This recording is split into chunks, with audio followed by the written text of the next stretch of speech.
Tampering with non-prescription drugs is a story we've all heard about. Cyanide-laced Tylenol and Excedrin capsules have killed 10 people. But there's another type of drug tampering going on that's more subtle, far more pervasive, and maybe more dangerous. An underground market of prescription drugs is delivering millions of outdated pills to doctors and pharmacists, and they're passing them on to you. Contaminated pills, pills that don't work. The scam has become so widespread that even small-town neighborhood drugstores are vulnerable.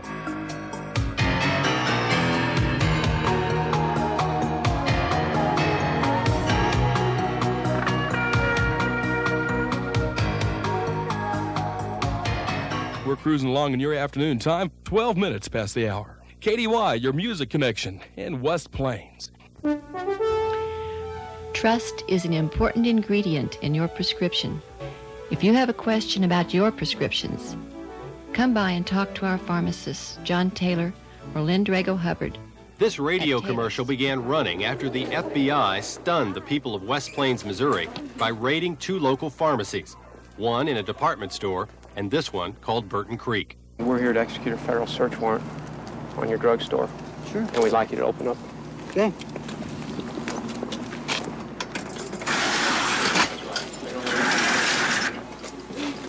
An FBI undercover investigation found that prescription drugs, outdated, contaminated, and virtually ineffective, were allegedly being sold by the thousands to the people of West Plains by this man, Wayne Pruitt, a pharmacist they trusted. We found birth control pills that were outdated 5, some 10 years, heart medications, antiarthritics, antibiotics, medications for small children, medications for the elderly. There were medications that touched almost every element of our society. Agent Carl Christensen, who headed the investigation, also led the midnight raid. Practices like this, occur with complete disregard for the public's health. And people like pharmacists are people that we place trust in. And obviously, in some instances, that trust is misplaced. I think I'm the best pharmacist that's ever been in West Plains. No mistake. Many of Wayne Pruitt's customers agreed, until the raid. For 32 years, Pruitt had built a lucrative business and a reputation as one of the town's leading citizens. But the FBI says his success came in part through the sale of contaminated and outdated drugs. Drugs he stole or bought illegally at cut-rate prices and then sold for big profits to his customers. Pruitt allegedly bought these drugs from suppliers who diverted them from normal distribution channels.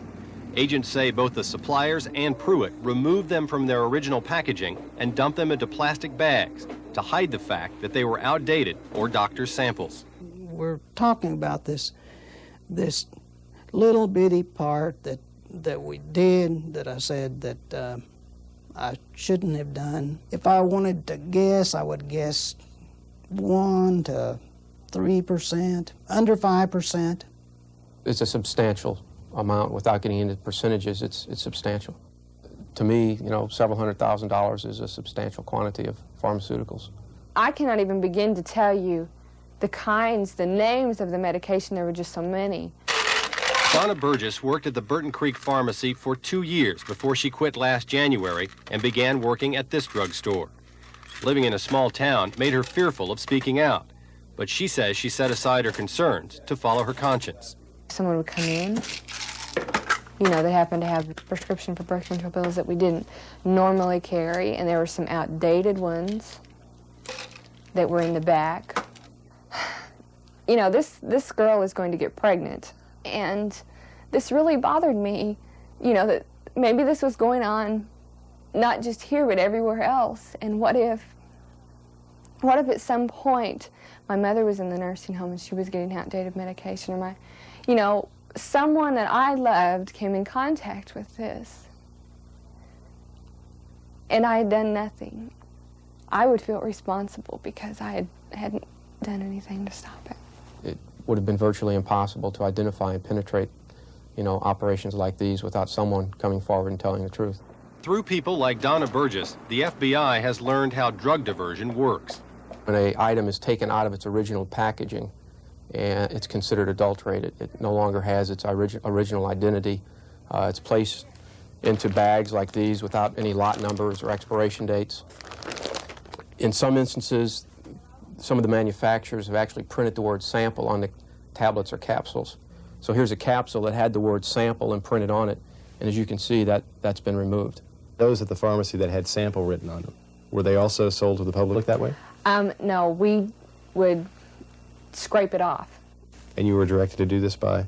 By Wayne Pruitt. Routinely? Routinely, daily, yeah. What kinds of methods did you use to remove the word sample on these pills and capsules? Were there different ways of doing it? On like a tablet where it's stamped into it. A fingernail file, an emery board, okay, and you just scrape the tablet away where it says sample. And that reduces the size of the dosage? Right, right. I knew that too. And part of the reason I knew that is because while I was scraping this stuff, this dust would just go everywhere. I got headaches from doing this, you know, from breathing that stuff. You must have been doing a lot of tablet scraping. Oh, yeah. Yeah. Uh-huh. A lot. Burgess says that to supplement his supply of cut-rate drugs, Pruitt directed her to steal samples from doctors' offices located in the same building. And federal agents charged that Pruitt was so greedy that he made rounds at local nursing homes, removing prescription drugs from the effects of dead patients and reselling them. I would see him bring them back from the nursing home, the blister packs, and, you know, he would say, I brought these back from the nursing homes, you need to punch these out into the bottles. Pruitt denied that he ever resold drugs from nursing homes or that he stole drugs from doctors' offices. Even so, these charges have all of West Plains talking.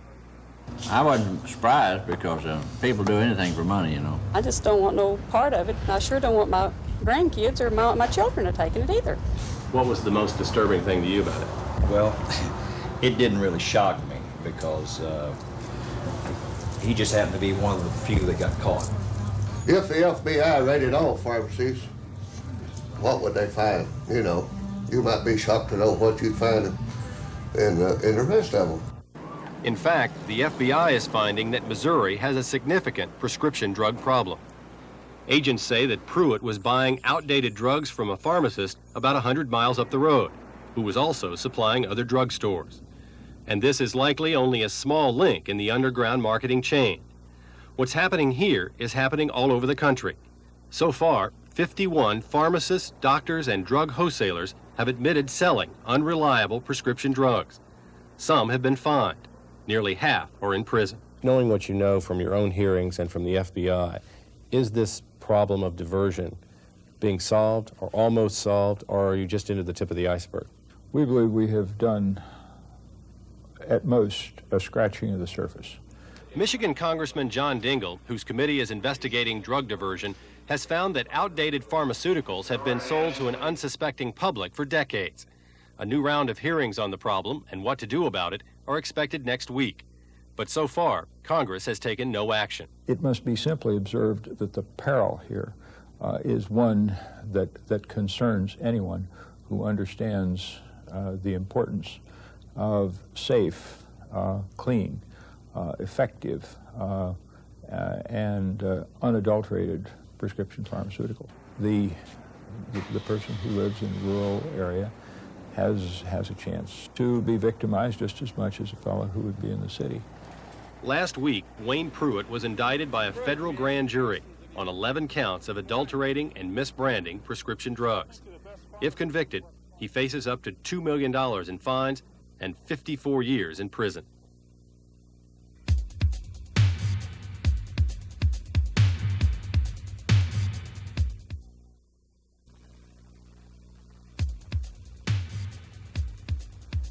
This week in Geneva, the United States and the Soviet Union are again talking about how to reduce the thousands of nuclear warheads each has aimed at the other. While they're far removed from the high-level talks, the two people we want you to meet tonight know much more about nuclear war than those negotiators in Geneva. They've been living with the horrible images of radiation and death since the summer of 1945, when the United States dropped 2 atomic bombs on Japan. All you could see is that cloud rising, bubbling, with greenish, purple, orange fire in it, boiling and churning inside. picture of hell. It was just like Dante's Inferno. I was under everything. That was two-story building, and I was underneath.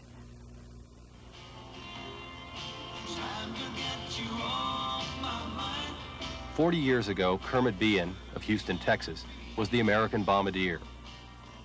Misako Coronel, now a San Diego beautician, was less than a mile from ground zero.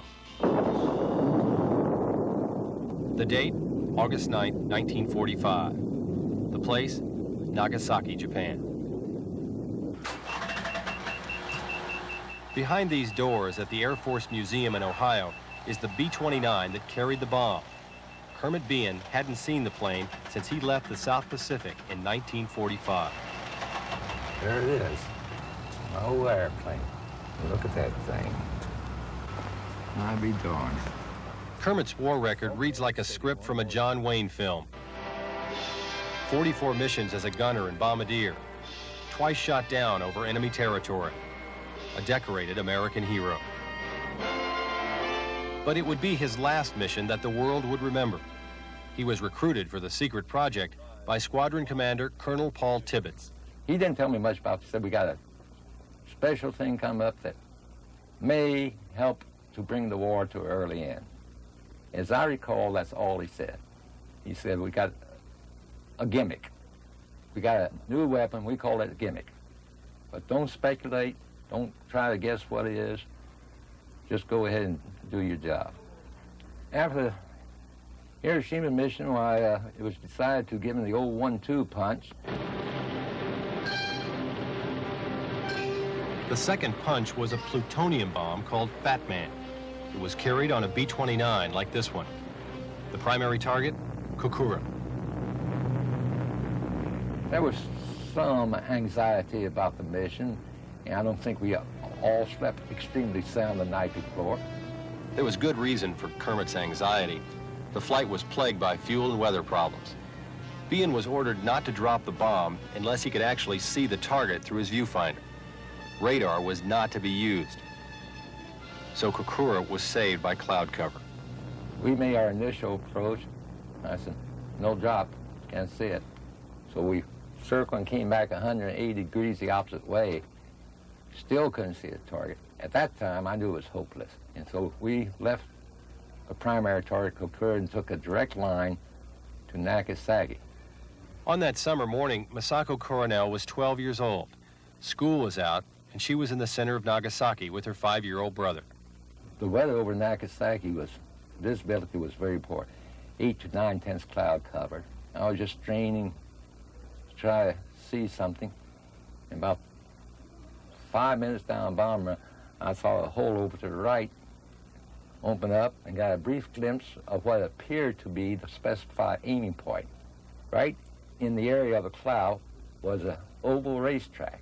Now, that's not much a thing to hit with an atomic bomb, people say. But I knew that thing was so much like a bullseye on a target. I could put my crosshairs on there and synchronize with much quicker than I was aiming at something else. So I aimed at the oval racetrack. But then when I heard the plane, I don't know, I know this, that's not Japanese. Bombs away, we pulled down our goggles and executed the breakaway. And as I said, even with goggles on, the flash was very brilliant. Right after, I see the lightning, and then big sound. That's all. Our first reaction, by golly, the gimmick, as we call it, worked. It works. And I had a momentary feeling of elation that all the effort went into it, that whatever they were doing worked.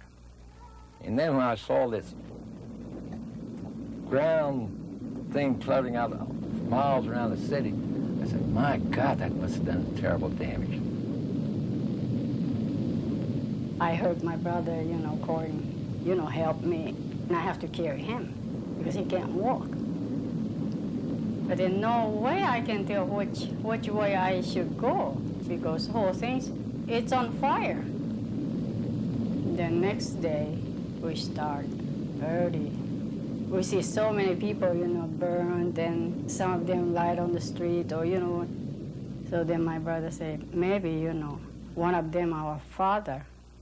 So we better start looking for it. He was only 5, but then he knows, you know, our father, he didn't make it to the home. They wandered the city for 3 days looking for their father. Finally, they found their way home. Masako's father was already there, but the bomb blast had burned 90% of his body.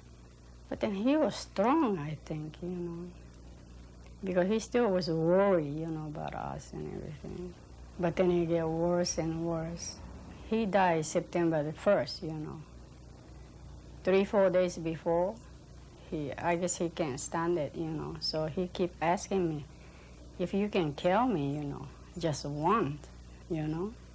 I really appreciate it, he said. I don't want to go through life with a burden of guilt and regrets that just bury me down to the ground. And again, I go back to my old saying, that as bad and cruel as it was, it probably ended up saving lives in the long run. On that day, did you hate the Americans? No, I didn't hate the American. No, that was my father. I don't know why. But then he always said, although he was suffering so bad, he said, well, you can't help it. You know, he keeps saying, you don't hate the people. What you gain, you know, you hate another person. Even I hate you, he won't come back. Today, if one of the survivors or several of the survivors were to meet you, what would you say to them? I'll say I'm sorry. And sincerely say I'm sorry, and mean it. I don't know what else I could say, because I am sorry. The mission report, filed by the crew the day after Nagasaki, reads in part, after explosion, a column rose to 50,000 feet. Considerable smoke observed. 5 shock waves felt. Bombing results, fair to good. Mission, effective.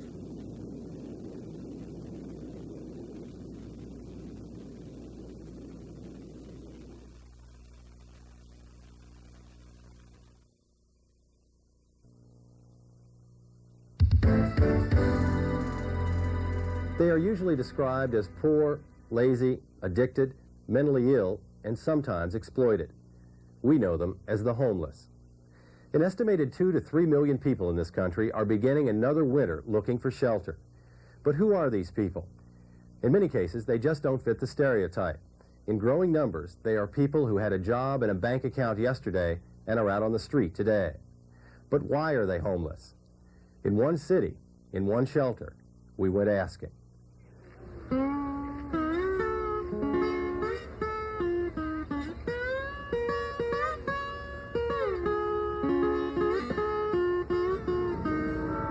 On the outskirts of downtown Phoenix, wedged between a rail yard, a lumber yard, and a graveyard, is a place they call the Park.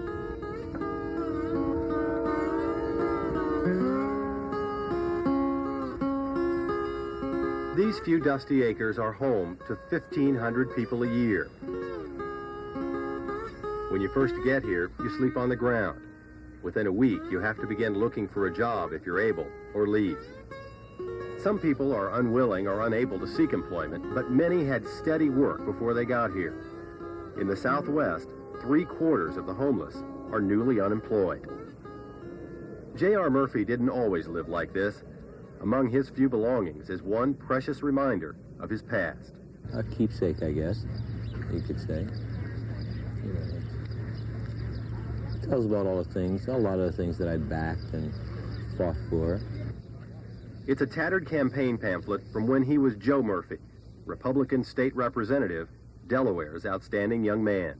He was a pretty happy-go-lucky guy. Belonged to a private country club. Played golf. In a large house.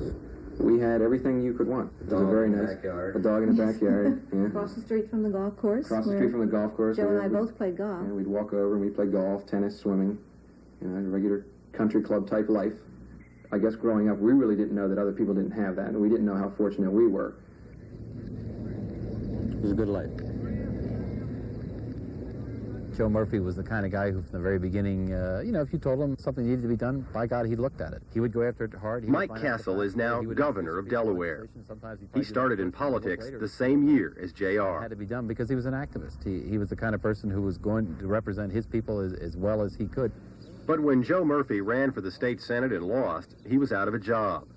And that began a series of events that turned his middle-class American dream into a nightmare. The last few years weren't the best years. Ours was a monetary, basically, thing, and I just couldn't handle that, and so we separated and divorced finally. I knew that if I stayed around the East Coast, especially Delaware, there was a good possibility that I would become depressed. So I just left. Flew out to Denver. Left everything behind? Yes. Your house, your cars? Right.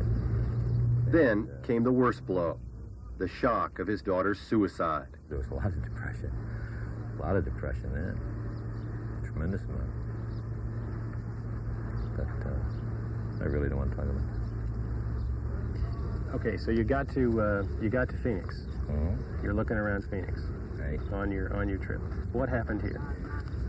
Well, after I decided that I was going to stay here, I liked what I saw. I decided I'd go out and start looking for a job. And it was one of these days when I was out looking for a job that I was in an automobile accident. When I came out of the hospital, all I had was the clothes on my back. He's a very proud man.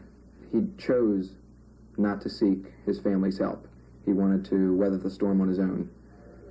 To see what happened to him, you realize it can happen to anybody, and not just the people that are in asylums or that are born in poverty. Here's a man who had a lot going for him, and because of an unfortunate accident in Phoenix, he became one of the homeless. There are more and more people like JR on the streets these days. How you doing? More and more homelessness is striking at people who are middle class or even above. Mary Orton runs this publicly funded shelter and its programs. We had a USFL team here that folded, of course, when the league folded. Very well-paid people up to their ears in credit card debt, unwilling or unable to accept that they were on a very fast downhill slide, and they end up at the homeless shelter. It's quite a shock. It's not just an issue of a few aberrant human beings who are drunks or crazy. 40% of the people on the street are employable. Now, some of them may need some job training, but they are able to hold down a job. J.R. Murphy considers himself one of the lucky ones. How are you? How you doing? He got low-wage, part-time work helping with job counseling. There you go. And he's ventured back into politics, giving his experienced lobbying advice to a homeless advocates group. You're legal as long as you do it within 60 days after you file with the commission. That's all. His constituency is no longer middle-class homeowners, but the homeless. It's become the most passionate political cause of his life.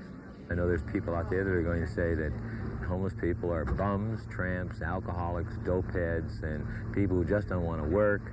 That's true to a certain degree, but it's such a small percentage.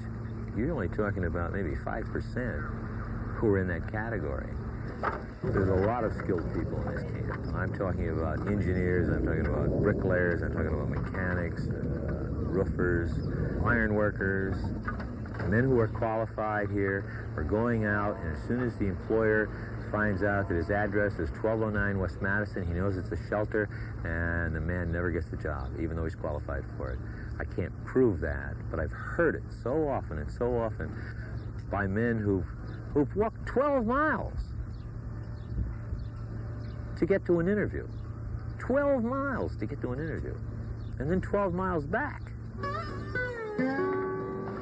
I think that the society that I was in, and I was part of it, never really looked at homeless people. Circumstances have put them in a situation that they don't want to be in, never wanted to be in, and a lot of them never thought they would be in. But they're in it, and they work very hard to get themselves out of it.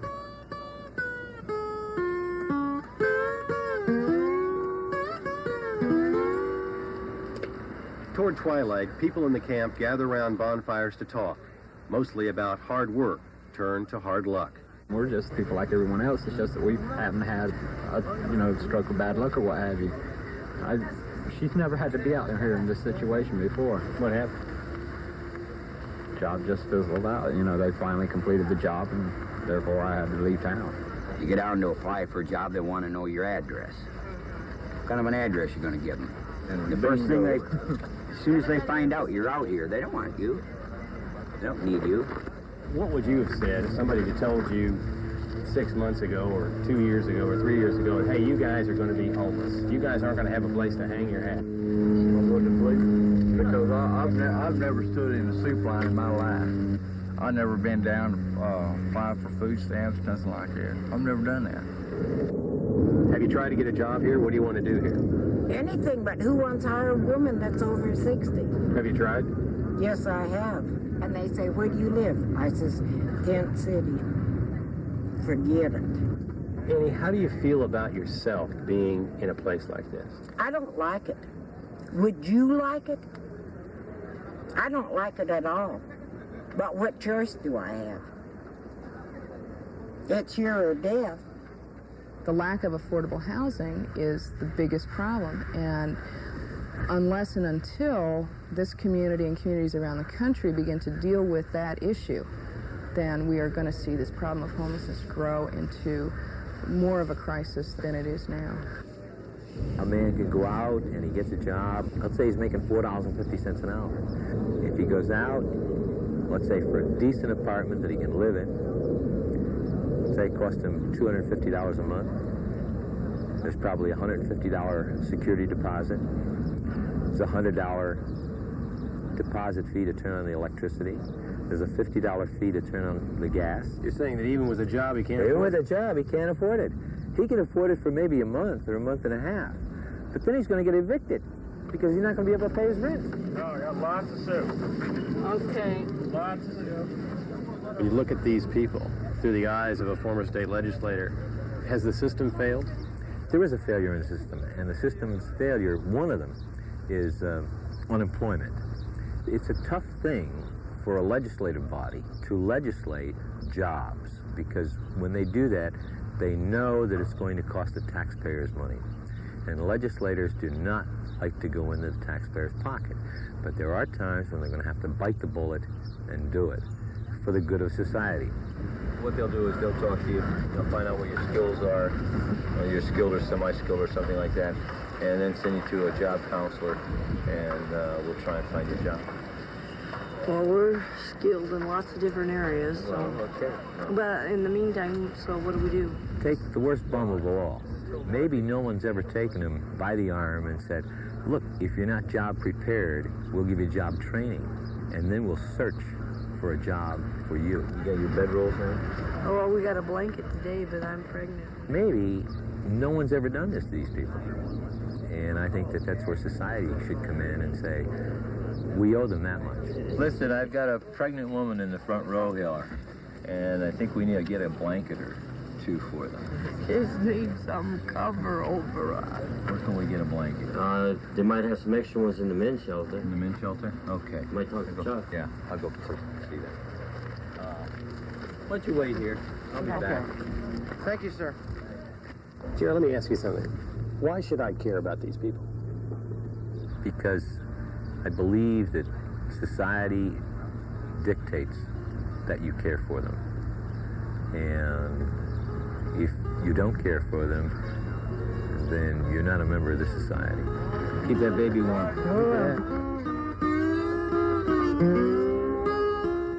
J.R. Murphy is still counseling the homeless, but he and another former resident of the park have pooled their money and recently moved into an apartment. They hope they can make enough to stay off the street.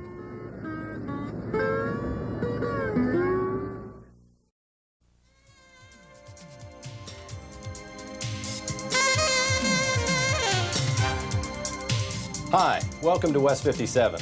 I'm John Ferrugia. 5 days from now, the Space Shuttle Discovery is scheduled to lift off on the first manned mission since the 1986 Challenger explosion, which killed 7 astronauts and blew apart the United States space program. Since the Challenger disaster, NASA and its contractors have been directed to examine every nut and bolt in the shuttle system in a painstaking inspection and redesign to make sure that it is safe. But even now, as the Discovery sits on its pad at the Kennedy Space Center, we are hearing disturbing reports from safety engineers who worked at Morton Thiokol. That's the company that both made the rocket boosters that destroyed the Challenger and produced the redesigned rockets now on Discovery. Some engineers tell us that Thiokol withheld safety reports, called hazard analyses, which can identify potentially catastrophic problems in the new rockets. The allegations are so serious that the FBI and a federal grand jury are now involved in what has been described as a high-priority investigation. The question is this: has Thiokol ignored or withheld information that could again put the space program and the lives of the astronauts in jeopardy? I would never ride a space shuttle myself, and I'm an adventuresome soul, but I would never ride one that had a Morton Thiokol booster strapped on it. I don't even want to be around when they assemble the boosters and stack them prior to launch. I think that the entire system is very unsafe. Hazards all through seem to be about, the lowest priority of all the work that was going on there. Cost, schedule, and performance was driving the design, not safety and reliability. These safety engineers were hired to examine in detail the solid rocket boosters of the Space Shuttle Discovery, which has now undergone a $1.2 billion review and redesign to make it safer and more reliable. The 5 astronauts who will ride the Discovery are making final preparations for the launch, but several safety engineers who have analyzed the rockets that will blast the astronauts into space tell us that those rockets may contain dozens of flaws. Flaws that could have been eliminated or better controlled had hazard analyses been available to NASA during the redesign of the solid rocket boosters. Were there ever hazard reports that simply suggested there have to be a redesign in some component? That's a no-no. Unacceptable. Totally unacceptable. Never would happen. And it would never get up the line. It was not allowed to appear. It would not be allowed to be documented. You might document it on a draft, but it would never be allowed to go forward. Ron Clary worked as a contract safety engineer for Morton Thiokol from March to October 1987 and says he left on good terms with the company. In other words, if you said this component, whatever it might be, isn't designed right, it needs to be designed differently, what would happen? You're allowed to get laid off. Clary and other engineers charge that Morton Thiokol and NASA may be repeating the same pattern of neglect that led to the deaths of the Challenger crew 2.5 years ago. We have main engine start, 4, 3, 2, 1, and liftoff. Liftoff of the 25th Space Shuttle mission, and it has cleared the tower. It was Thiokol management that failed to listen to its own engineers in 1986 when they warned that launching the solid rocket boosters in unusually cold temperatures could cause a catastrophic accident. Challenger, go with throttle up. Challenger, go with throttle up.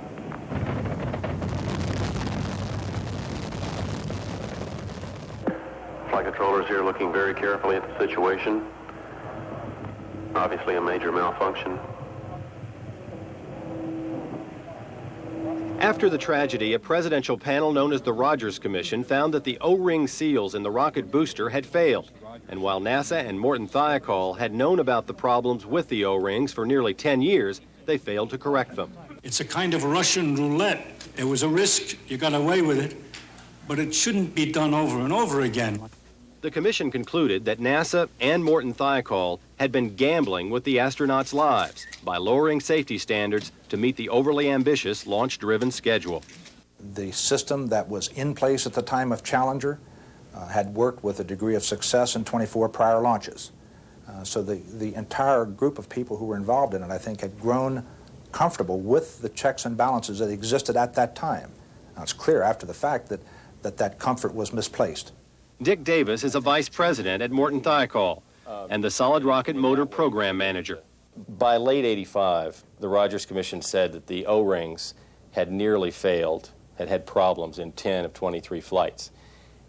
At that point, why did Morton Thiokol stop the launch schedule and say, wait a minute, we know we have a problem here, let's do something about it? Well, I think it was determined by the team, both Morton Thiokol and NASA, that while the evidence was disturbing, it was not a sufficient cause to stop the flight program.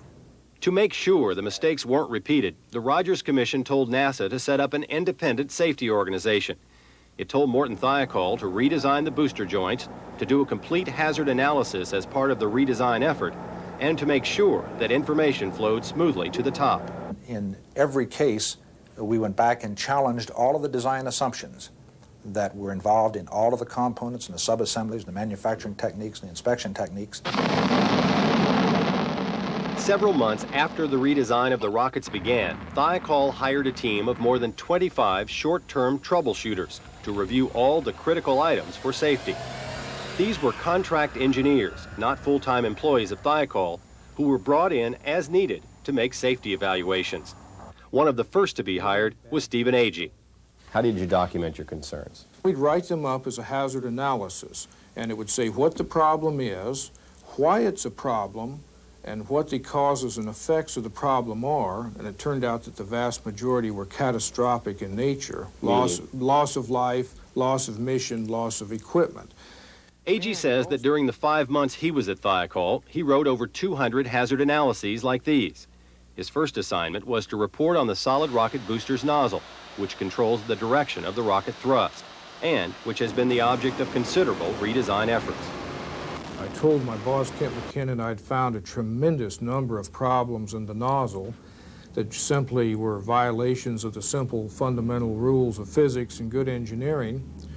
And he said, wonderful, write them up, let's get it moving. However, but Agee, who is now suing Thiokol, says his hazard reports on the nozzle upset his boss's supervisor so much that he was transferred to another part of the rocket that was considered to be relatively trouble-free, the system which ignited the booster. Well, inside this device, I found such things as wires which were unshielded and ungrounded.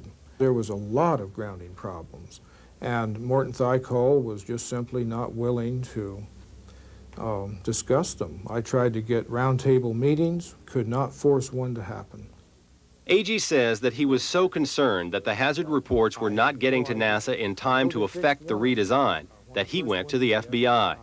He took with him a letter drafted by his boss in January 1987 to the head of a NASA safety review panel. It said in part, quote, Thiokol management doesn't really want me to identify anything that might make the company look bad.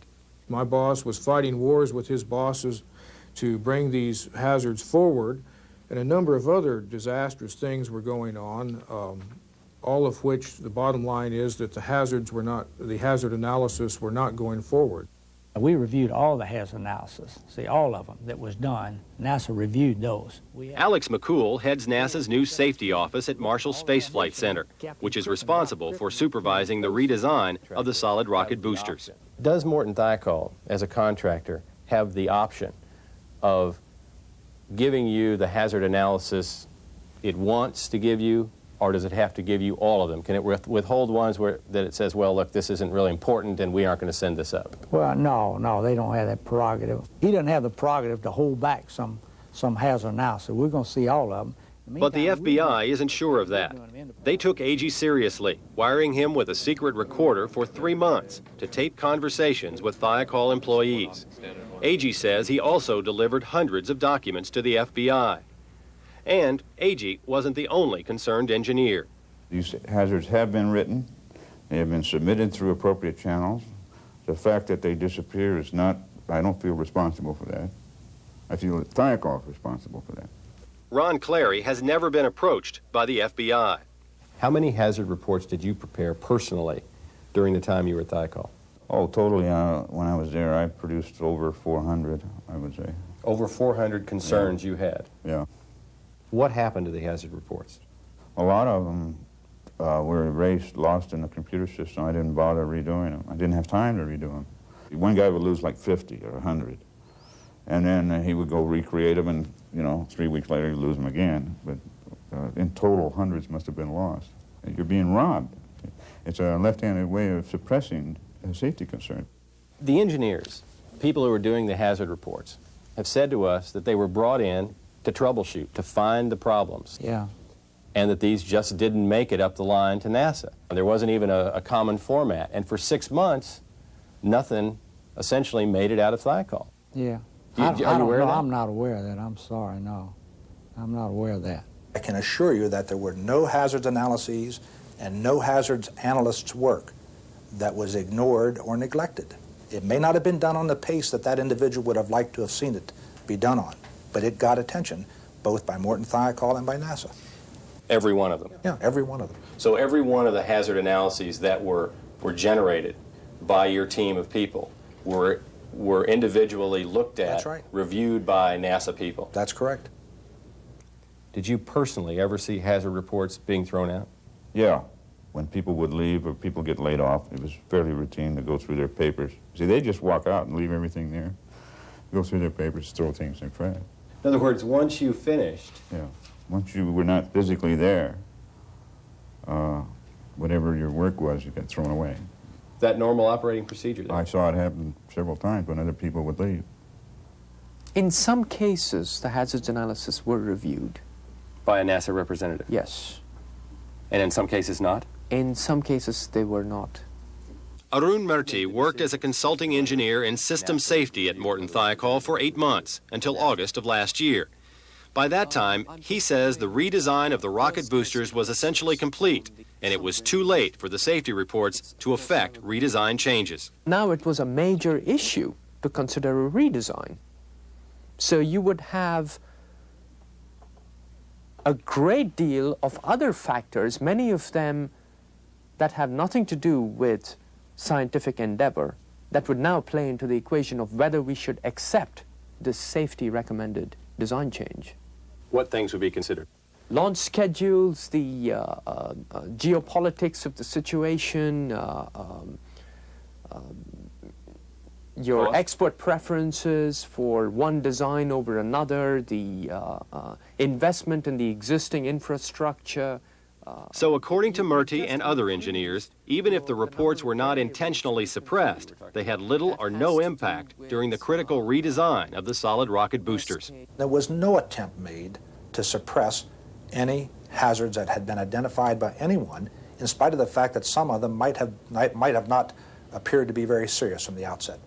If hazard analyses weren't suppressed, but were lost through careless supervision, dumped, or in some way didn't make their way into the system, and not 1 or 2 or 50, but several hundred, would that in any way compromise the system and compromise what's on the pad today? If there are several hundred hazard analyses that have not been reviewed, then that additional review should be accomplished to be sure that there's nothing in there that contains an implied risk as far as the flight reliability is concerned. But if there are hazard analyses missing, they can't possibly be reviewed before the first launch. And the FBI doesn't know yet whether reports were suppressed or laws broken.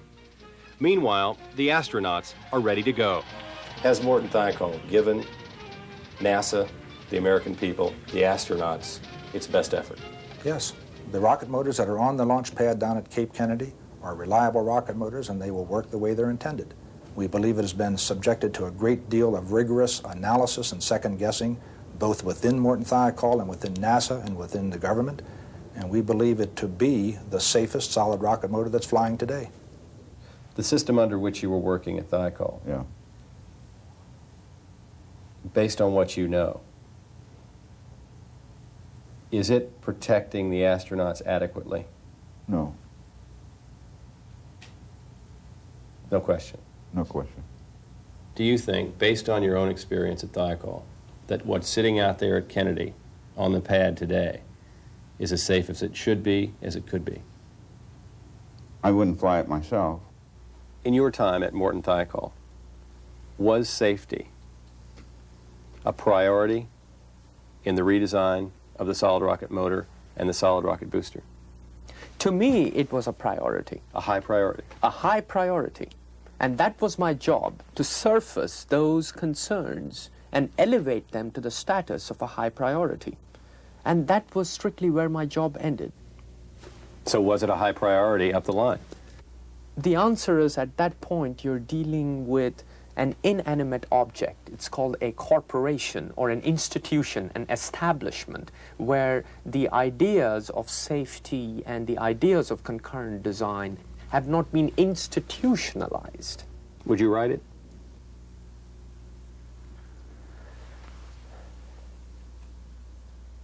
No.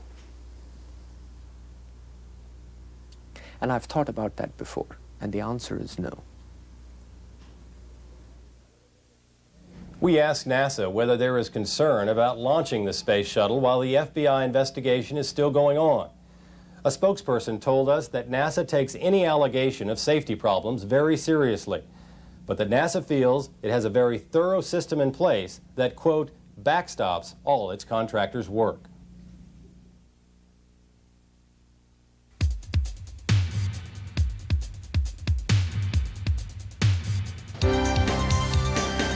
Coming up next.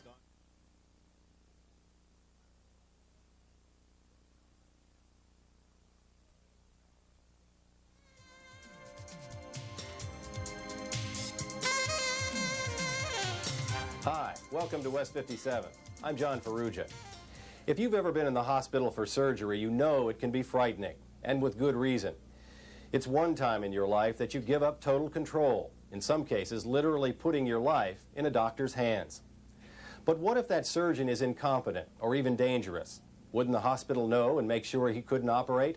Wouldn't his colleagues spread the word? Not necessarily. 2.5 years ago, a Navy heart surgeon named Dr. Donald Billig made headlines as one of the few doctors ever convicted for the deaths of his patients. But it wasn't the first time his patients had died amidst charges of incompetence.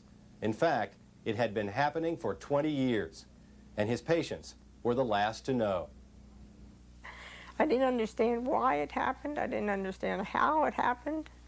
4.5 years ago, Lily Grubb lost her husband Frank after heart surgery. Unable to live with the memories, she's moving out of the house they lived in for 17 years.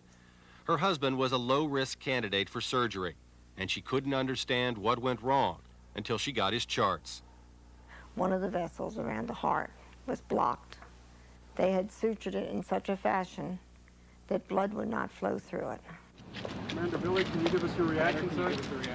Dr. Donald Billig was then charged by the Navy with the deaths of Frank Grubb and 4 others, with practicing surgery knowing he wasn't competent to do so. In fact, knowing he was legally blind in one eye.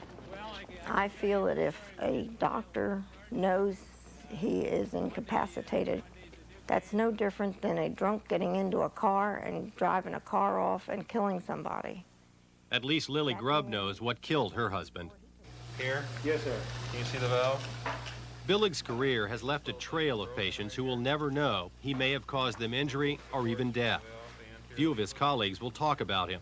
He is protected, say critics, by a medical wall of silence. What's more, after serving 2 years in prison, Dr. Billig is once again looking for a job. He had agreed to talk with us, but backed out when he learned we were looking into his past history. The first sign of trouble in that history came in 1968, when he arrived at this hospital in Boston with a resume including training under renowned heart surgeon Dr. Michael DeBakey. No one at the New England Medical Center would talk to us, but from court and government documents, we learned the fate of one of his first patients. She was a small child, and Dr. Billig was to operate with a senior surgeon to repair a septal defect, a hole in her heart. Billig started the operation early, and by the time the senior surgeon arrived, the child was dying. Billig had sewn the patch in the wrong place. In government documents and background interviews, surgeons who didn't want to be identified stated that Billig was incompetent and had high mortality rates. They say he was asked to leave in 1972, but in letters of recommendation, he was called a positive and valuable member of the staff, so he moved on. At Hahnemann Hospital in Philadelphia, we learned, again from doctors who did not want their names to be used, that Billig stopped getting patients after poor surgery results. Again, he was pressured to leave. They finally, at the end of 3.5 years, told him that he would be the subject of an academic council if he wasn't gone by June of 1976. So at Hahnemann, he was also fired? Yes. Marilyn Billig, now divorced, was married to Donald Billig for 18 years. Since his trial, she has been piecing together her personal experience with court documents to write a history of his career and the system that made it possible. Part of the system is get him out of our hospital, grease his way with recommendations. Case in point, the chairman of Billig's department at Hahnemann wrote confidentially to another hospital that it had been impossible for him to perform in a successful manner because he attacked such complicated cases. Yet he also wrote in a letter of recommendation that Billig was capable, cooperative, and dependable, and that he recommended him without reservation. So, Billig moved on again. The recommendations which came were excellent. They were lengthy and enthusiastic. Dr. Cyril Arvanitis was at Monmouth Medical Center in New Jersey when Billig arrived in 1976. All right, well, who's her doctor? The doctors here got worried when Billig's cases were cited far too often at conferences to discuss unexpected deaths and complications. There was a steady demonstration of poor judgment, poor technique, and an unacceptable level of complications. What kinds of complications? Well, hemorrhage is a complication, a wound infection is a complication, a breakdown of an artery which has been repaired is a complication. Death, of course, is the ultimate complication. And he was having more of these than we felt he should be having. Dr. Arvanitis was one of the few doctors to speak out on Billig. As head of surgery at Monmouth, he began a peer review process that found serious problems in 50 of Billig's cases. Billig was dismissed from the hospital and surrendered his medical license in New Jersey. Did you tell him at any point that he shouldn't be doing surgery? Yes, the last day that he was here, before he left, I told him, I said, Don, you really should get yourself a job someplace, not operating on people. The report that Monmouth sent to the New Jersey Board of Medical Examiners charged Billig with unmistakable negligence and technical incompetence and unacceptable mortalities. Monmouth was the first hospital to inform state authorities about Billig, but it never informed his patients. Patients like Howard S. According to hospital documents, his death was directly related to Dr. Billig's performance of an ill-advised elective aneurysm procedure. Billig operated on him 4 times in 1 week, twice to correct previous mistakes.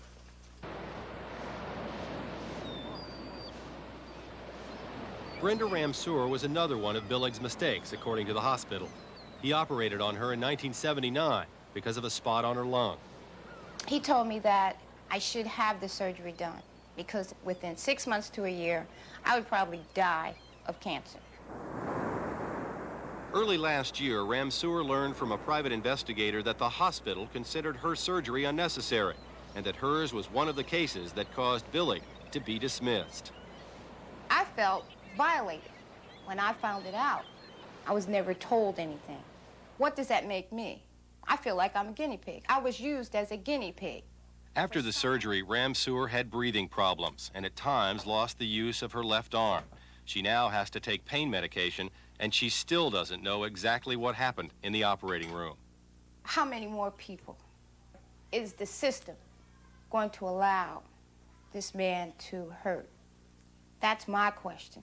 Despite Billig's dismissal and the loss of his license in New Jersey, he once again moved on, this time to Pittsburgh, where he worked for Dr. Manfred Cohen, now retired. Don Billig is a very aggressive personality with a gigantic ego. At first impressed with Billig, Dr. Cohen disagreed with the findings at Monmouth and hired him.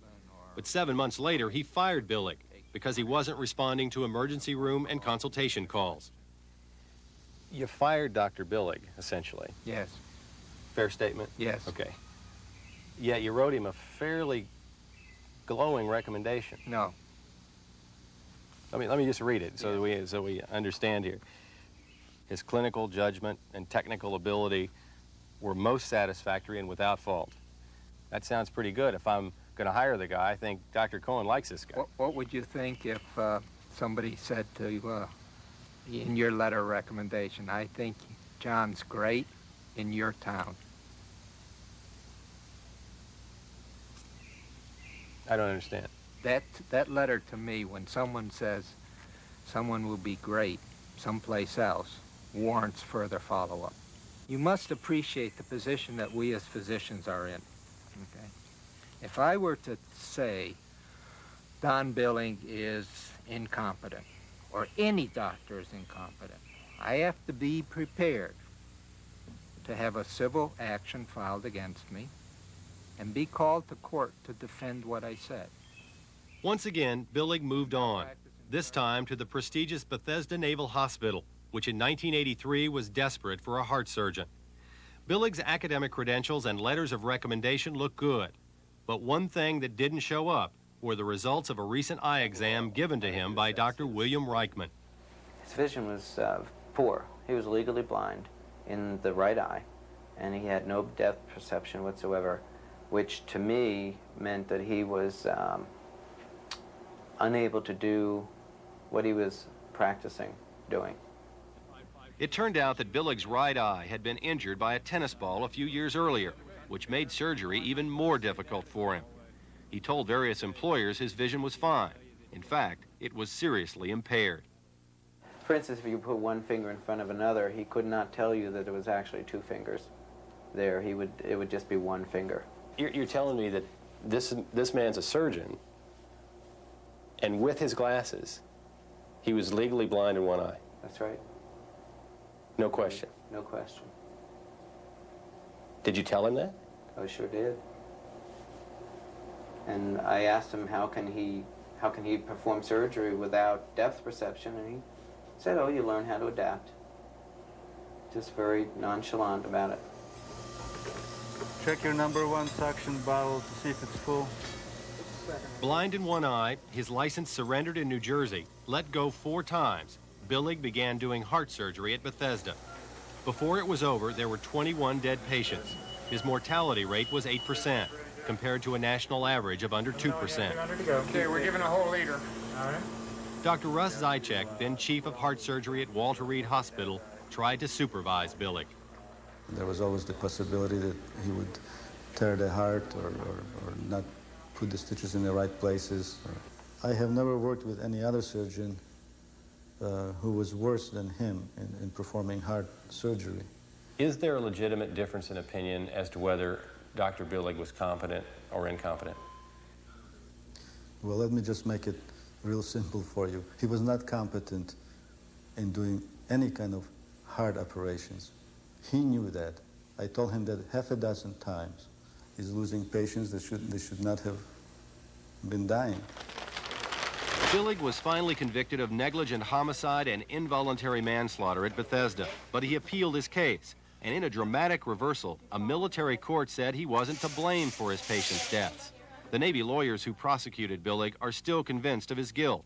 The chief prosecutor has called the reversal an unexplainable aberration and said Billig was a danger to society. No one in the system is looking out for the patient. Even if one hospital does do its duty stops at the door of its hospital.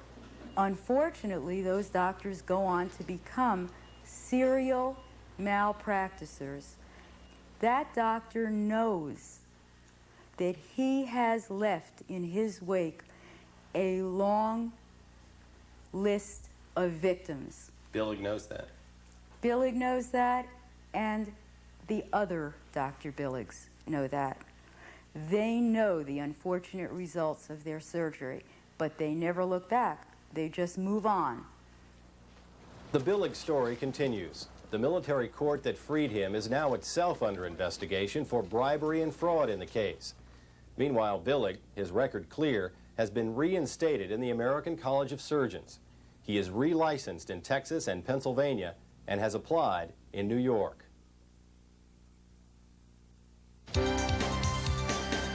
Coming up next on West 57th, sex for sale in Amsterdam.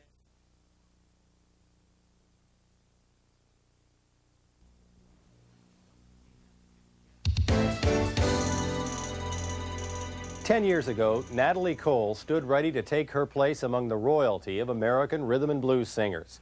The daughter of jazz great Nat King Cole had it all: talent, looks, and an inside track to the music business. But it's been said that even royalty has its drawbacks, and Natalie Cole can certainly testify to that. Her father died when she was just 15.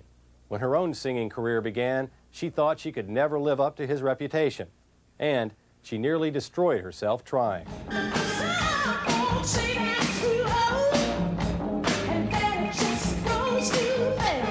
Like her father, Natalie Cole is more relaxed on stage, even if it's just rehearsal. It's here where she gives her all, carrying on the Cole legacy.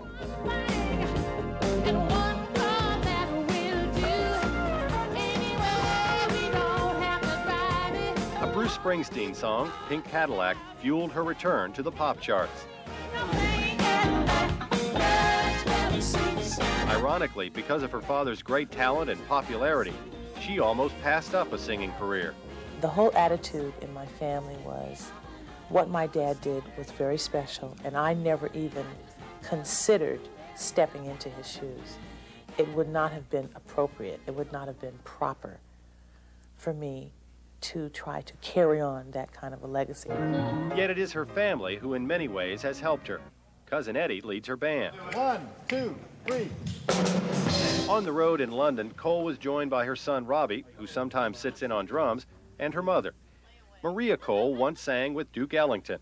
Even so, she tried desperately to steer her daughter away from show business. No, I didn't want her to go into it. But I think most people, most show people who have come up as my husband did, don't want their children in show business because they're afraid they won't become successful.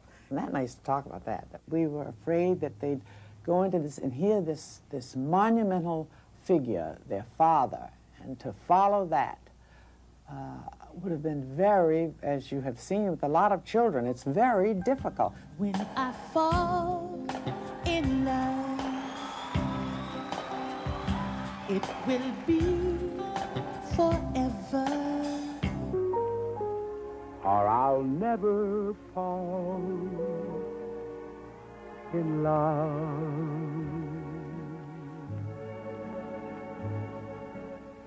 In a restless world like this is,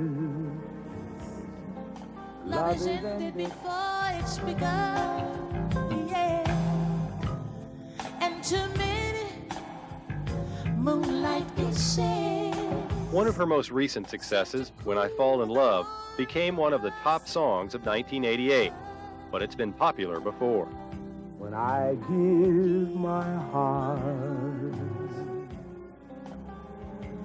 it will be completely.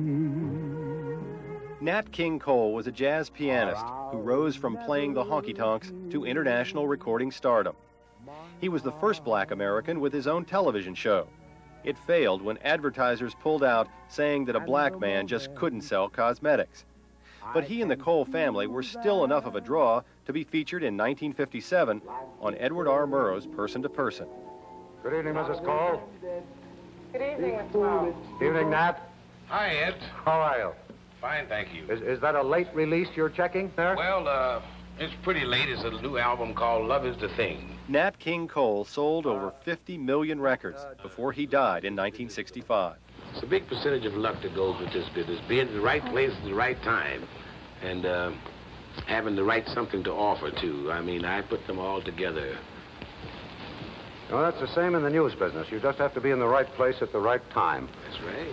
Natalie grew up the daughter of a millionaire at a time when poverty and segregation for blacks was the norm.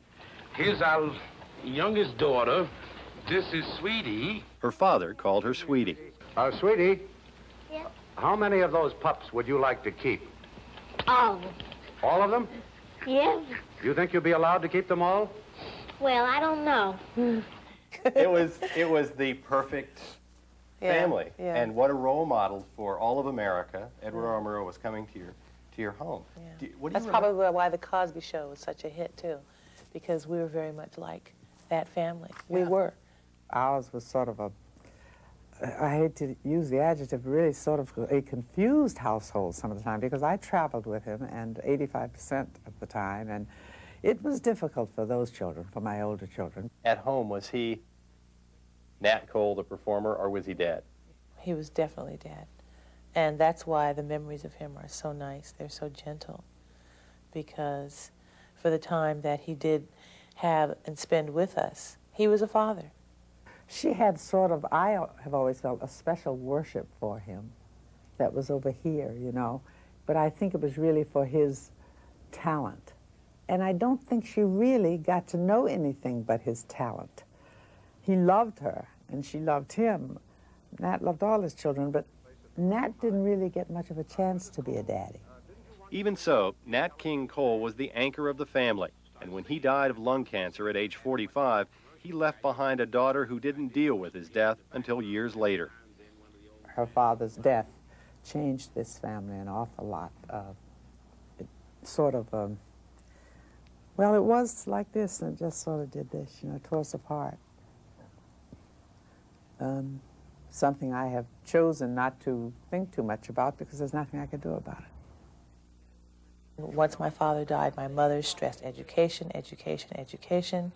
It was about getting our various degrees in college and picking something suitable. What would you have wanted her to be? I wanted her to be a doctor. I had done everything but apply to grad school at USC when all of a sudden I had this singing career. And it took off so quickly. And it was the old classic line of an agent approaching me when I was still at UMass in college. I think I can make you a star. How'd you like to be a star? Natalie Cole. She won 3 Grammys on her first 2 albums, but under the facade was a young woman in turmoil.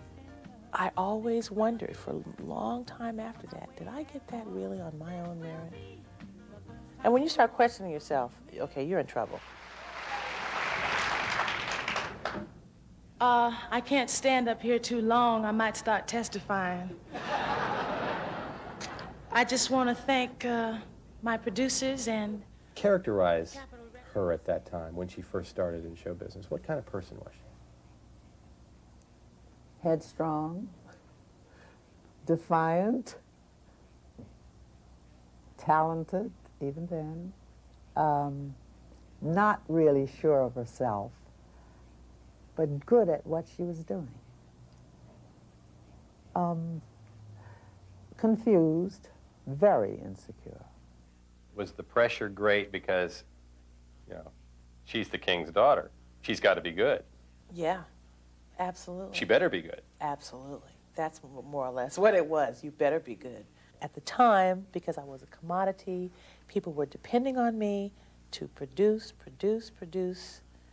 and to be whatever it was that they were expecting me to be. You're great, is all he'd say.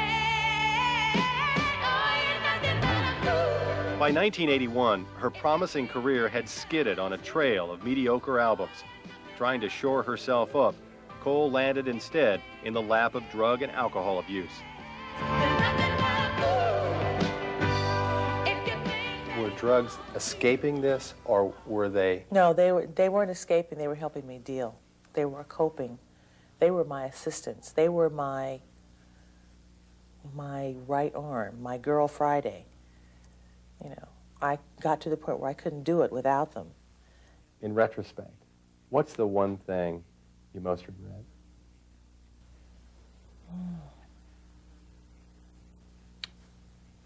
Probably the breakup of my marriage. That really hurt. And I think about that. That if I had been in a different place, that wouldn't have happened. If you'd have been straight. Mm-hmm.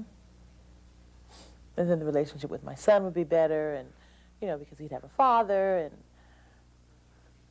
you know, it's a cycle. And I think I'd say that was the beginning of the end for me right then and there. Were you angry then at Nat King Cole? I don't know. I hate to think that I was, but I probably was. I certainly was angry at myself, you know, for being who I was. And I also was missing him. And, you know, that why why couldn't it be that he could be here to help me through some of this garbage? Straighten up and fly right. Straighten up and stay right. For most of her career, Natalie Cole had lived in the shadow of the king. 5 years ago, in a drug rehabilitation center, she started dealing with that and her fractured relationship with her mother. That had to be for you as a mother, but also seeing her as a performer, professionally, personally, had to be the toughest for you. It was very tough, very tough. I'd write her long letters, and it just slowly came together. But it was a very difficult time. I couldn't go down to the place to see her. I just felt I had to see her like I'd known her. And it worked. If there was ever a chance that the moon would never shine again, if there was even the slightest doubt that tomorrow the sun would somehow not come out, It's a clear-eyed, born-again performer that audiences see these days. it wouldn't matter to me because I love you. Her own failures make her worry about her son, who has aspirations of being the next generation in the performing Cole family. I'm not too thrilled about the idea of my son going into the business. I'm really not. You know. But I guess I think he could handle it, but that's not the point. You want your kid to do well in anything that they choose to do. And you just want them to be ready for the disappointments, you know, and the serious failures that can happen when they choose a certain type of career. And this is that type of a career. Every day I'm wondering how he sees me. How does he really see me? You know, am I his mom or am I Natalie Cole to him? And sometimes I'm both. Just like your father was to you? Yeah. Yeah. Sometimes I come home and I'll tell him what I went through that day or what I went through over the weekend, and he just shakes his head and he goes, boy, that's really something. You know, he'll take my hand, shake his head, give me a pat. Well, Mom, it's a dirty job, but somebody's got to do it. Stroke that artist, make her sing, whip that. No. Think of living on the street, no money. Flower. Yeah, right. Yeah, that's true. That'll make us, you ain't singing, sing. All right, no thinking, let's move. It's your song. Natalie Cole is now rebuilding her career song by song. Even though it's been so long, my love for you keeps going strong. I remember the things that we used to do. A kiss in the rain till the sun shines through. I try to deny it, but I'm still in love with you. You can listen to it 55,000 times and you're still not sure if you like it. There's no audience. There's no stimulus. You have to create it yourself. Not only that, but there are other people telling you what to do. No matter What about, well, then we should be here. Producer Michael Masser has been a hitmaker for the likes of Whitney Houston and Diana Ross. He only works on a couple of songs a year, and he chose Natalie Cole to sing one of them. Miss You Like Crazy is her new single. No matter what I say or do, there's just no getting over you, and I miss you. The hardest thing to do when you're successful is to be consistent. You know, can you do it again? Can you top yourself? And anybody out there knows exactly what I'm talking about. And it's a bitch. It's very, very difficult. You think we're going to have a hit with this, Natalie? Jesus Christ, if we don't, I'm going to kill you. It's just a constant battle between what I want to do, what people expect of me. Would my father like it? Will my family be proud? Will my record company make money? Will I make money? There's, you know, endless questions that you have to ask yourself. And it just keeps coming back to the same thing. Do I feel good about this? I can see the love shining in your eyes, and it comes as such a sweet surprise. I see now an older, but a younger Natalie. By that I mean she might be older chronologically, but she's acting a lot like the kid I knew. before her father died, 13 or 14, which I like. Mm. She's back. Yeah, she's back.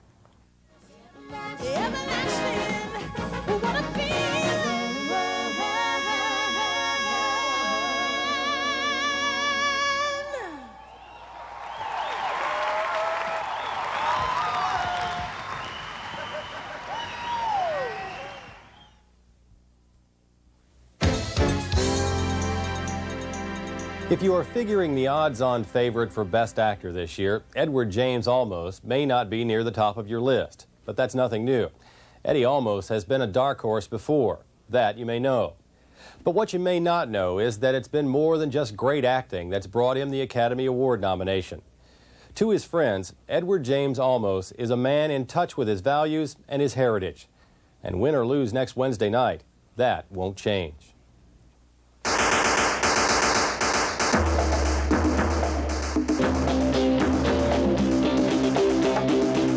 Welcome to Miami. Most people know Edward James Olmos as Martin Castillo, the brooding, mysterious lieutenant whose character serves as the leader for a group of crime-busting cops on Miami Vice. You know this guy? Lieutenant? Yeah, I know. On this man's level, death is a profession. I knew that after the first time I appeared on this program, that my life would never be the same again out in the street. So that when they see you, they go, hey, I know you. You know, you're Geraldo Rivera. With Miami Vice now in its final season, few people mistake Edward James Olmos for a talk show host. The series has made him the best-known Hispanic actor of his generation. Castillo has a tremendous sense of values. He's probably one of the most quiet and integrity-filled characters I've ever been a part of. Is that what drew you to this character? No, what drew me to the character was twofold. One was the fact that they gave me artistic control of the character. Second of all, they gave me a non-exclusive contract.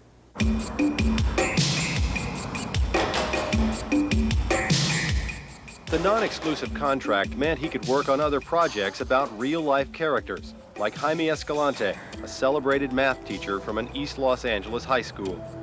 In Escalante, Olmos found a character whose values mirror his own. You know the times tables? I knew the ones, the twos, the threes. Are you the finger man? I'm the finger man too. You know what I can do? I know how to multiply by 9. How about 8 times 9? 1, 2, 3, 4, 5, 6, 7, 8. What do you got? 72. The role of a math teacher in the film Stand and Deliver may not sound like a star vehicle by Hollywood standards, but it's Olmos' dedication to just these kinds of parts that have earned him respect in the industry. Last month, when some of the brightest stars came out for the Golden Globe Awards, the only actor to be nominated for his work in both TV and the movies was Edward James Olmos. He was there with his wife of more than 20 years, Kaya. But this is only one side of the real person.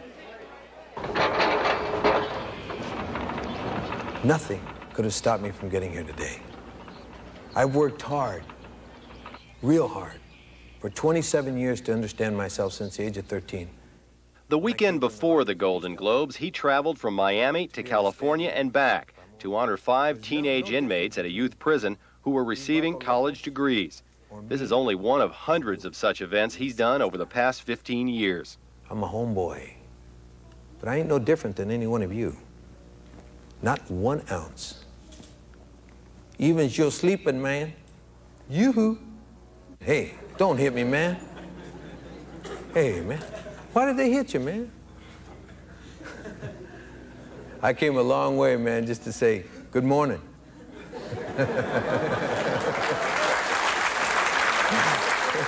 You know, man, I come from the corner of First and Indiana in East LA. I was born in East LA. Orale.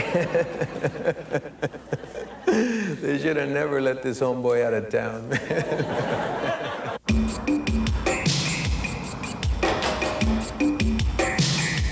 It was the heart of East Los Angeles, not unlike the setting of his film Stand and Deliver, where this homeboy got his start.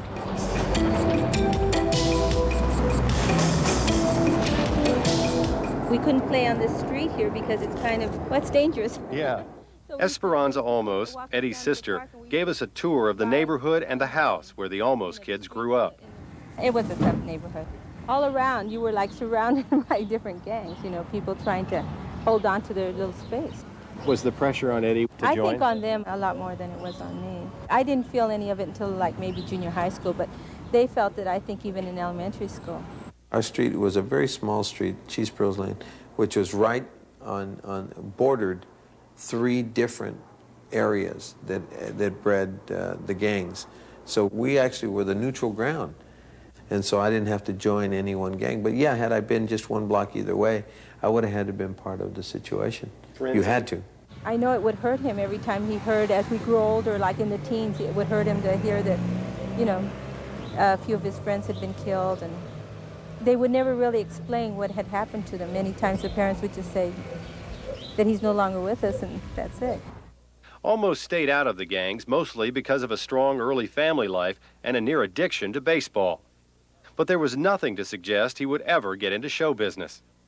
He first became a performer when he was still in high school, singing in a rock band. And if Eddie had a little better voice, he may never have become an actor.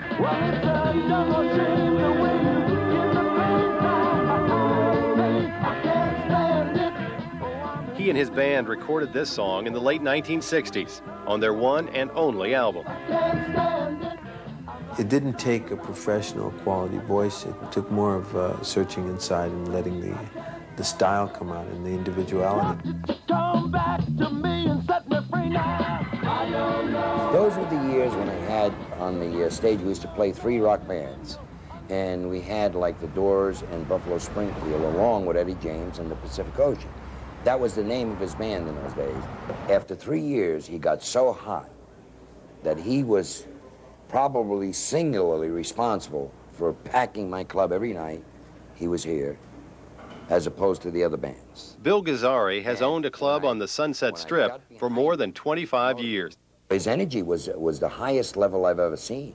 As he was singing and his rubber legs were going, he would do splits, he'd hit that floor and he'd crawl back up, and this is all while he's singing rock and roll.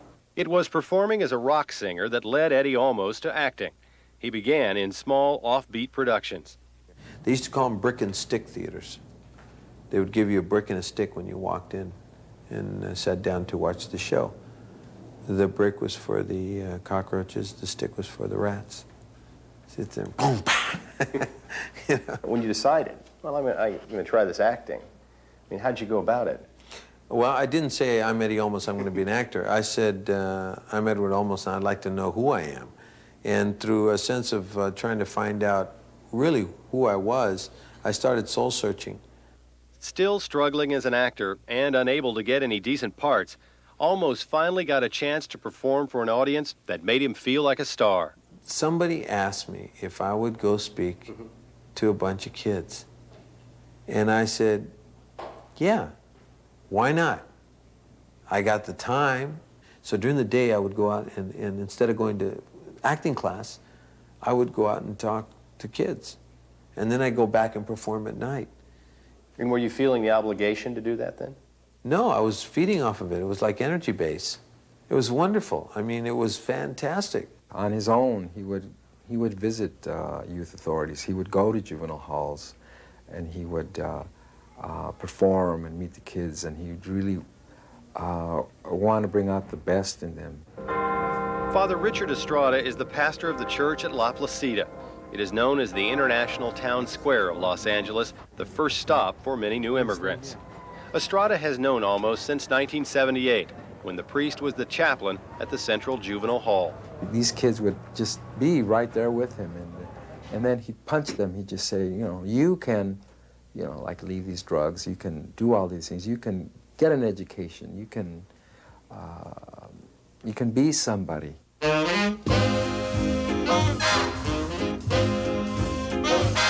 Finally, 14 years after he started acting, Eddie Olmos got his big break. It was a play called Zoot Suit, a musical about street gangs in East L.A.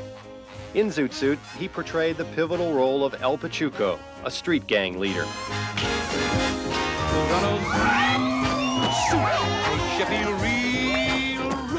Zoot Suit was the first American play dealing with Hispanic American themes on Broadway, ever, and in the main stages.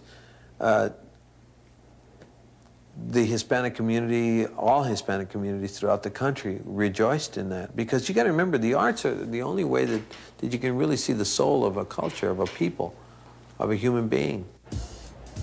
He is the kind of actor who can stand perfectly still, as he did in Zoot Suit, and as he often does in Miami Vice, and yet projects a certain energy. You know, there's movement there, in spite of a stillness. Luis Valdez wrote and directed Zoot Suit for the stage and later on film. His attraction lies in his personal power, in his ability to be able to focus his human energies and then to communicate this directly to the audience so that you feel empowered by him. And that's clear when you hear him speak. To the kids in the prison, he's a star who made it out of the barrio. El Pachuco, Lieutenant Castillo, and Jaime Escalante all rolled into one. The only difference between me and you guys right there is that I was lucky. I didn't get caught. You weren't so lucky. You got caught. But I'll tell you this much right now, man. There are two kind of dead times. There's dead time when you're in here and you can't get out, and you do something with it. And then there's dead time, when you just sit here and you do nothing with it. People are pointing to you and saying, that guy's a symbol. Do you see yourself as that? I don't see myself as that, but people do see me that way, yes. That's a tremendous strength there. When an entire culture is saying, yeah, that represents us. That's what we are like. That's an incredible strength. We've been practicing for this all year. You're the best. Wednesday night, when they call his name as nominee for Best Actor, Edward James Olmos will stand as a symbol for Hispanics, but he'll deliver a message for all of us. I told you could do it. Okay, Kamasaki. Okay.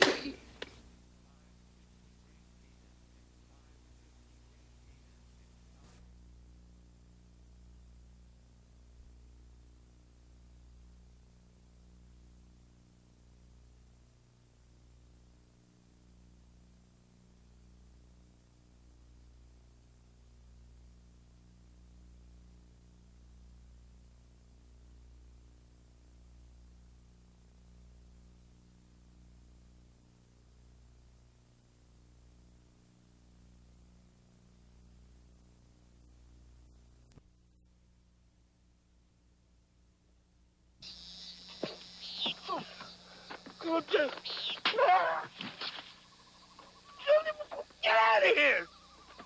Minerva! Chocalo! Minerva! Minerva! Minerva!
I've never seen this before in my life. I've heard about it in the old days, but I've never seen it. Forget about it. Frankie, do you believe in this? Show me a Rome that doesn't believe, and I'll show you a lie. Frankie, tell me, what did you see, Frankie? Nothing, tell me. Angelo. Forget about it. Chicago or Batalai. Dick, Dick, so siga da. Oi, Dick, Dick, Dick, Dick, Dick. Cerete będzie trusul, cer trusul. Cer trusul. Tu su si kao bang fam. Chocano ci dono ime su si devo. Astăzi, mulțumine, Rom Chocano. Ce fi ciocanul, Frankie, jată, Frankie. Frankie, jată, Frankie. Nadara. Nadara.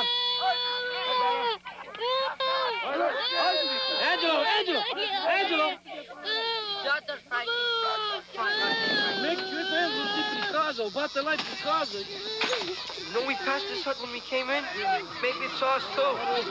I had it. And just forget about this ring.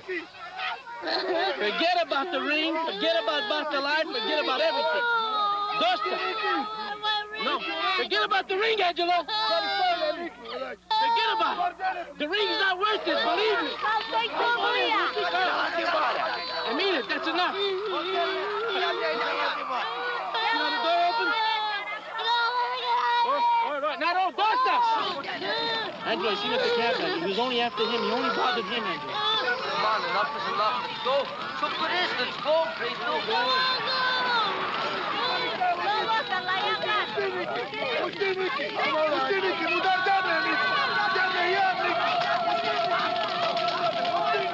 My grandmother used to talk about these things in the camps a long time ago. Get some sleep, Frankie. Ce n-am mai stăcat eu. Asta e right. Ale, da tu țăga ciocai. Ale, dar patu te ciocai. Ca țăga ciocai, stale patu te dar ciocai cădea. Why me? Hai plămejea hamingă. Will it happen? Te leu patu ce